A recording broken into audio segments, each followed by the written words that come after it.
ગુજરાતની 149 નગરપાલિકાઓ વીજ બિલ ભરવામાં સતત નિષ્ફળ સાબિત થઈ રહી છે। એક તરફ નાગરિકો પાસેથી વેરો કડકાઈથી વસૂલે છે અને નાગરિકો ટેક્સ ન ભરે તો નોટિસ આપીને મિલકતને સીલ પણ કરવામાં આવે છે, પણ નગરપાલિકા તંત્ર પોતે જ યુજીવીસીએલ, પીજીવીસીએલ સહિતની વીજ કંપનીઓમાં સ્ટ્રીટ લાઇટ તેમજ પાણીના પંપના લાખો કરોડો રૂપિયાના બિલ ભરી રહી નથી।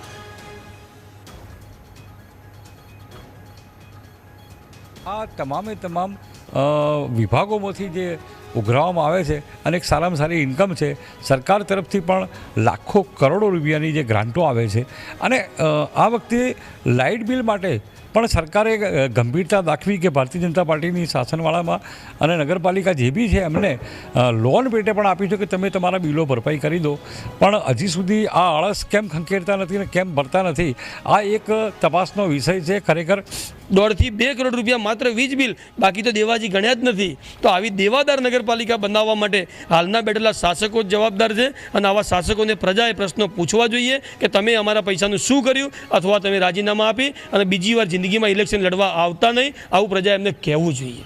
નગરપાલિકા દ્વારા જેમ નાણાકીય સગવડ થાય તેમ ભરવામાં આવે છે। જે રેગ્યુલર બિલો છે નગરપાલિકા દ્વારા ભરવામાં આવે છે, એટલે આગામી સમયમાં કોઈ પ્રશ્ન ઉપસ્થિત થાય એવું નથી। નગરપાલિકા આયોજન કરી અને સિસ્ટમેટિક રીતે વેરા વસૂલાતની કામગીરી હાથ ધરી અને જૂના બિલો પણ ટૂંક સમયમાં પૂરા કરશે।